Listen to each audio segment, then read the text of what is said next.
Hello everyone, this is Janvi and welcome to study seed.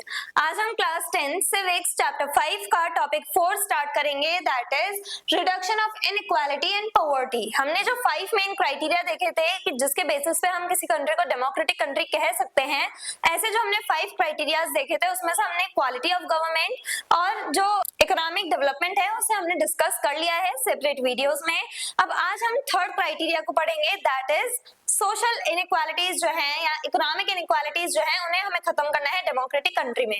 तो जो economic inequalities है, poverty जो है, उसे जब हम खत्म करने की कोशिश करते हैं डेमोक्रेटिक कंट्री में, तो इससे हम क्या कर रहे हैं, लोगों के वेलफेयर के लिए काम कर रहे हैं, उनका अपलिफ्टमेंट करवा रहे हैं। तो यही डेमोक्रेटिक आइडियल्स हैं जो हमें किसी एक डेमोक्रेटिक कंट्री में देखने को मिलते हैं। तो उस पे हम आज डिस्कशन करेंगे। One important outcome expected from democracy is reduction of economic inequality and poverty. अब एक और चीज जो हम डेमोक्रेसी से, जैसे हमने डेमोक्रेसी को एक्सेप्ट किया है, डेमोक्रेसी जो है उसे हमने अडॉप्ट किया है, तो हमारी एक्सपेक्टेशन क्या रहेंगी कि हमारी जो गवर्नमेंट बने, यानी कि हमारी डेमोक्रेटिक गवर्नमेंट जो आएगी, वो गवर्नमेंट हमारी जो गरीबी रेखा से नीचे जो लोग हैं, यानी कि जो पॉवर्टी लाइन से नीचे जो लोग आते हैं, उनके वेलफेयर के लिए काम करेगी। जो इनइक्वालिटीज प्रिवेल कर रही है, इकोनॉमिक इनइक्वालिटीज, उसे खत्म करने की कोशिश करेगी हमारी डेमोक्रेटिक गवर्नमेंट। ये एक्सपेक्टेशन होती है हमारी गवर्नमेंट से। In most countries, a small number of people hold large wealth. अब एक कंट्री में, ज्यादातर कंट्रीज में हम लोग देखते हैं कि ज्यादातर जो पैसा है वो कुछ ही लोगों के हाथ में होता है, यानी कि जो रिच होते हैं उन्हीं के पास सबसे ज्यादा पैसा है, और काफी ज्यादा मेजॉरिटी ऑफ द पीपल जो है वो बिलो पॉवर्टी लाइन आते हैं, यानी गरीबी रेखा से नीचे आते हैं।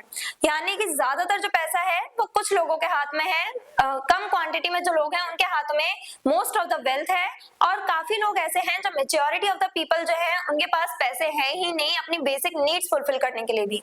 तो इस टाइप से हमें इकोनॉमिक इनइक्वालिटीज देखने को मिलती है, यानी रिच और पुअर के बीच का बहुत बड़ा गैप हमें देखने को मिलता है ऑलमोस्ट हर एक कंट्री में। क्लास बेस्ड इनइक्वालिटीज हमें देखने को मिलती ही हैं। Democracy gives governments the power and responsibility to frame welfare policies. अब जब हमने डेमोक्रेसी को अडॉप्ट किया है, तो डेमोक्रेसी को अडॉप्ट करने के साथ साथ हमने गवर्नमेंट को ये रिस्पांसिबिलिटी दे दी है कि आप क्या करोगे, हमारे वेलफेयर के लिए काम करोगे। यानी ये गवर्नमेंट की रिस्पांसिबिलिटी है, डेमोक्रेटिक कंट्री में ये गवर्नमेंट की रिस्पांसिबिलिटी है कि वो लोगों के वेलफेयर के लिए काम करे। ये जो इकोनॉमिक इनइक्वालिटीज प्रिवेल कर रही हैं उसे खत्म करने के लिए गवर्नमेंट पॉलिसीज बनाए, ये हम एक्सपेक्ट करते हैं अपनी डेमोक्रेटिक गवर्नमेंट से। इम्प्लीमेंट पॉवर्टी एलिवेशन प्रोग्राम्स, यानी कि पॉवर्टी, गरीबी जो है उसे खत्म करने के लिए डिफरेंट प्रोग्राम्स चलाए गवर्नमेंट। ये हमारी एक्सपेक्टेशंस है हमारे डेमोक्रेटिक गवर्नमेंट से कि डेमोक्रेटिक गवर्नमेंट जो है वो क्या करेगी, इकोनॉमिक इनइक्वालिटीज को खत्म करेगी, जो पॉवर्टी है उसे खत्म करेगी। Reduce income and social inequalities.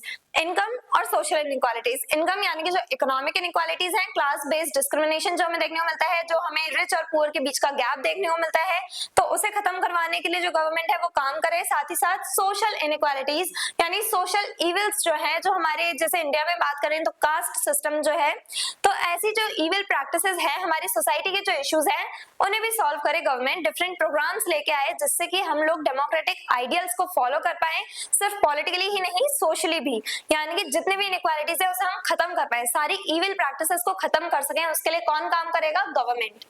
Continuous public pressure and active participation of citizens are necessary to achieve social and economic equality. तो डेमोक्रेसी में क्या होता है, डेमोक्रेटिक कंट्री में लोगों के पास ही है सारी पावर, गवर्नमेंट से भी ज्यादा पावर लोगों के पास है, क्योंकि गवर्नमेंट को अल्टीमेटली कौन इलेक्ट कर रहा है, जो सिटीजंस हैं वही गवर्नमेंट को इलेक्ट कर रहे हैं, गवर्नमेंट को या अपने कैंडिडेट को चूज कर रहे हैं। तो सारी पावर डेमोक्रेटिक कंट्री में किसके पास होती है, सिटीजंस के पास। अब सिटीजंस क्या करेंगे, जब उन्हें लग रहा है कि हाँ गवर्नमेंट कुछ गलत काम कर रही है या गवर्नमेंट हमारे इश्यूज को नहीं सुन रही है, तो लोग अपनी वॉइस रेज करते हैं, लोग जो है वो प्रेशर क्रिएट करते हैं गवर्नमेंट पे, डिफरेंट लीडर्स पे, जिससे कि उनकी जो वॉइस है उसे भी सुना जाए, उनकी डिमांड्स जो है उन्हें भी फुलफिल किया जाए। तो डेमोक्रेटिक कंट्री में क्या होता है, जो सिटीजंस हैं वो एक प्रेशर क्रिएट करते हैं, वो एक्टिवली पार्टिसिपेट करते हैं, यानी कि जो मूवमेंट्स वगैरह चलाए जाते हैं उसके थ्रू जो लोग हैं वो अपनी बात गवर्नमेंट तक पहुंचाते हैं, अपने इश्यूज गवर्नमेंट तक पहुंचाते हैं, और उन इश्यूज को सॉल्व करने के लिए बाद में गवर्नमेंट जो है वो डिफरेंट लॉज एंड पॉलिसीज बनाती है, प्रोग्राम्स चलाती है, स्कीम्स चलाती है। तो आज की वीडियो में हमने क्या डिस्कस किया कि डेमोक्रेटिक गवर्नमेंट जो है वो सारी इनइक्वालिटीज को खत्म करने के लिए भी बहुत इंपॉर्टेंट रोल प्ले करती है। डेमोक्रेटिक कंट्री में एक तो गवर्नेंस सिस्टम जो है वो अच्छे से चलता है, यानी कि गवर्नमेंट जो है वो लेजिटिमेट होगी, अकाउंटेबल होगी, साथ ही साथ रिस्पॉन्सिव गवर्नमेंट हमें देखने को मिलती है डेमोक्रेटिक कंट्री में। डेमोक्रेटिक कंट्री की जो गवर्नमेंट है डिफरेंट पॉलिसीज लेके आती है इकोनॉमिक डेवलपमेंट के लिए, यानी कि हमारी इकोनॉमी ग्रो करती है, बूस्ट करती है। डेमोक्रेटिक कंट्री की इकोनॉमी बहुत तेजी से बूस्ट करती है। साथ ही साथ डेमोक्रेटिक कंट्री में क्या होता है, जो इनइक्वालिटीज है उन्हें खत्म करने की कोशिश की जाती है। सोशल इविल्स जो है, प्रैक्टिसेस जो है, गलत प्रैक्टिसेस, उन्हें खत्म करने की कोशिश की जाती है। इकोनॉमिक इनइक्वालिटीज हो, सोशल इनइक्वालिटीज हो, कैसे भी इनइक्वालिटीज हो, सभी को खत्म करने की कोशिश कहां पे की जाती है? डेमोक्रेसी में, डेमोक्रेटिक कंट्री में। और कौन करता है? Democratic government different laws and policies बना के। और किसके लिए बनाते हैं ये लॉज एंड पॉलिसीज? लोगों के वेलफेयर के लिए। I hope everything is clear. और अगर आपको इस चैप्टर के डिटेल नोट्स चाहिए तो हमारी वेबसाइट studyseed.net पे विजिट करें, लिंक डिस्क्रिप्शन बॉक्स में दिया गया है। मिलते हैं नेक्स्ट वीडियो में नेक्स्ट टॉपिक के साथ। Stay curious, stay consistent. Thank you very much.